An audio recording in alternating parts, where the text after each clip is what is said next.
Well, one of the things I wanted to share is that we're just off and running already here in the year 2023.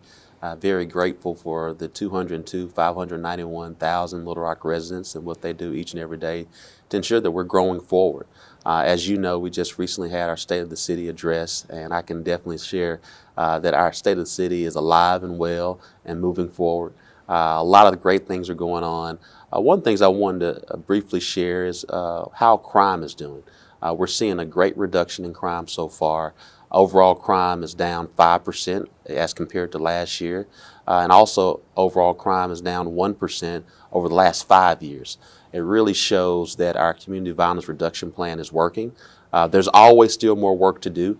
I think you know that we have a great clearance rate above the national average as it relates to arresting individuals who are committing crime, but we're uber focused on preventing crime and addressing the root causes of crime. And so that is a dual focus of prevention, intervention, treatment programming, as well as targeted patrols, increased incentives for officers in our recruiting, and also focusing on our real-time crime center, where we were able to fund close to $2 million from the American Rescue Plan Act to get that up and running. And so that combination of those two worlds of prevention, intervention, treatment, targeting patrols, the real-time crime center to ensure that we're getting smarter on crime is showing the reduction, again, 5% as compared to last year, as well as over the past 5 years, 1% reduction. And so we're excited about that, but also, more importantly, is violent crime is down 3%. And we've been working very hard with that. And so excited for the men and women of the Little Rock Police Department, because they're waking up each and every day to protect and serve you and me. And each and every day we wake up praying for them, go to bed praying for them as well, and the work that they're doing. So very proud and honored by the men and women of the Little Rock Police Department. Let's really get into that, because for, several years we've seen record high violent crime and homicides, and it's been kind of dreary to see these numbers, especially thinking about this time last year. We had such a high number of homicides right off the bat. I mean, that must be really exciting for you and a really proud moment for the LRPD to be able to say we are seeing success with this. Again, all the praise and honor goes to the men and women of the Little Rock Police Department, but as well as our community, because when you see something, you say something. We have a community that's really sharing the information that they're seeing that may be causing crime to help our officers reduce the crime.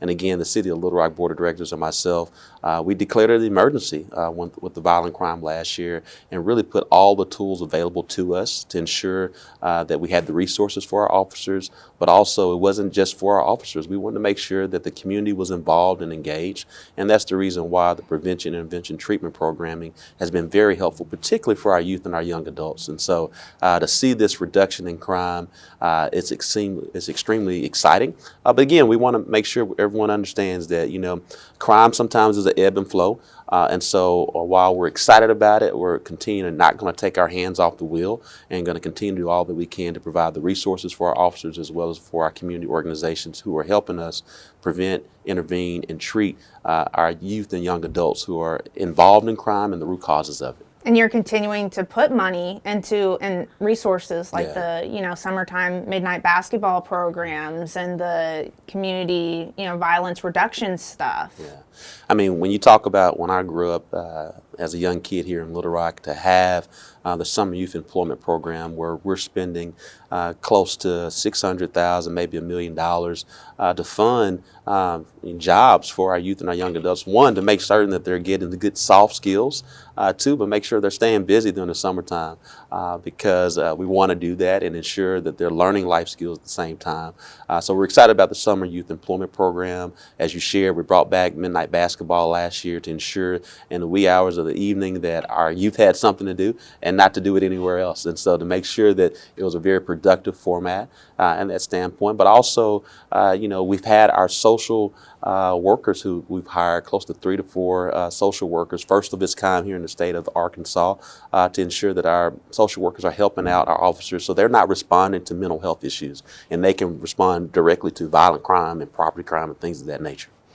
Let's move on to the tax initiative you announced. I think there's still some questions about, how this is going to work and where that money will go towards. Do you have any extra insight on what that would look like? As you shared, we announced Little Rock Forward, which is our sales tax initiative that we plan to pursue this year.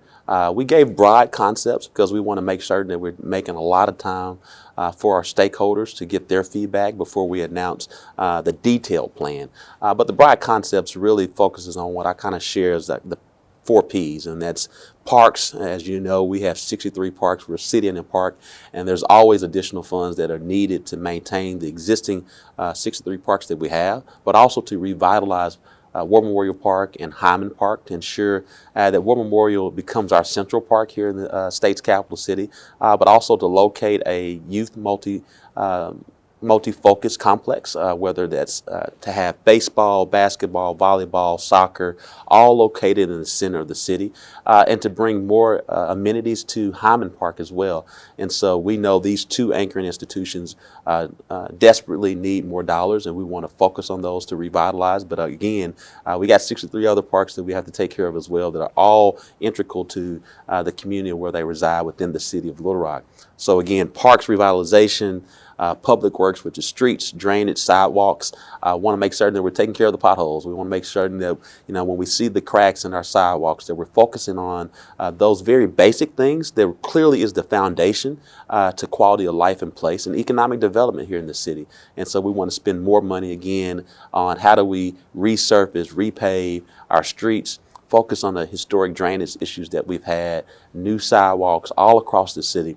And so those are the things we want to do from a public works standpoint. And then that 3rd P is port expansion. As you know, since we've been in office, we've brought close to 9,000 new jobs in our collaboration with the Little Rock Regional Chamber, our local economic developers and developers, as well as the city board and myself. We've been uber focused on it. I pride myself on being the chief growth officer, and to have these 9,000 jobs, one of the things that's very critical is the port, which is our industrial park.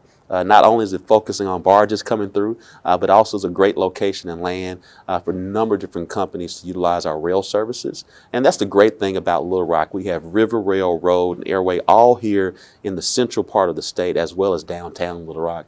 And we want to continue to have more land to focus on our super site to bring more companies here. And then finally is public safety. As you know, we've invested a lot with our Little Rock Police Department. They are now the most and highest paid municipality here in the state of Arkansas. We continue to fund our real-time crime center, and we're continuing to focus on replenishing more vehicles for them as it relates to their fleet services. But we have to have more equipment, more technology, but also, most importantly as well, is the men and women Little Rock Fire Department and what they're doing to cut down response times and the need for additional fire stations, the need for additional equipment for them, and more what we call fire apparatus. And so when you take these 4 Ps, that's really going to help Little Rock continue to move forward. There'll be other aspects to the Little Rock Forward plan, but again, I want to take time to spend time with the City of Little Rock Board of Directors, because I'm sure they have other interests as well. We want to continue to have neighborhood listening sessions because we know our neighbors are going to want more as well. And it gives us the opportunity to not only to listen, to learn, but curate a positive Little Rock Forward package that really sets us into the future of 2030.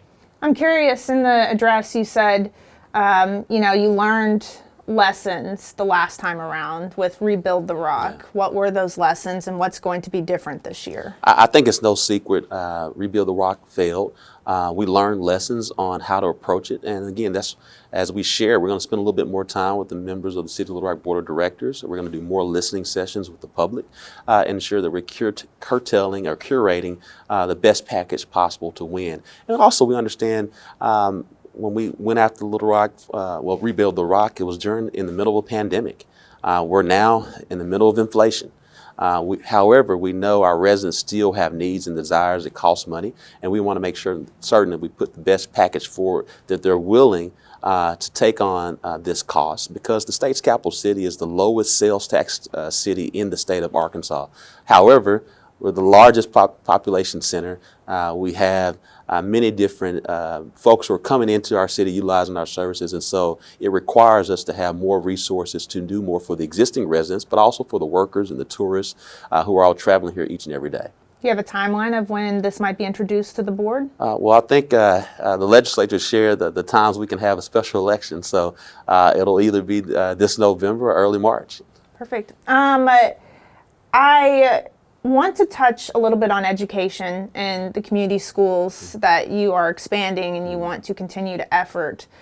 Talking about the legislature passing LEARNS Act, will that affect your vision for community schools and funding? Absolutely not. Right now, and when I say absolutely not, Arkansas Learn, to our knowledge, at this point, does not have an impact on our community schools model. One is because there's a partnership between the City of Little Rock and the Little Rock School District, which we're grateful for this partnership. This is something came several years ago when the state had total control of Little Rock School District. Myself and other members of the legislature, other members of the City of Little Rock community, we worked together and brought forth a plan that we worked with then Governor Hutchinson to get the Little Rock School District back under local control. And part of that plan was for the City of Little Rock to be a key stakeholder with our purse strings. And so the City Board and I provided the proposal to the City Board. They'd approve where we're now funding a community schools model that focuses on wraparound services based on a needs assessment that's conducted at each individual school. It could be as simple as addressing food insecurity to as complex as health and vision clinics to financial literacy, to focus on social emotional learning as well as mental health. And so each individual school that's a part of our community school network, it's doing that. It's now becoming a statewide model where other school districts are following in our lead. And so very proud of the partnership and the creation of the community school model from both Little Rock School District and our administration and City of Little Rock Board of Directors to have this in place. And so we hope to continue to expand it. We've now expanded, I believe, from 3 schools to now it's 6, and we want to continue to expand it even more as we continue to move forward together. But, you know, there's always more details as it relates to Arkansas Learns, but from what we understand right now, it doesn't have an impact on the community schools, and we're excited. The last question I have, it's a new year. You have a lot of big ideas that you want to accomplish. Talk about the journey that it'll take to get to, where you want to be.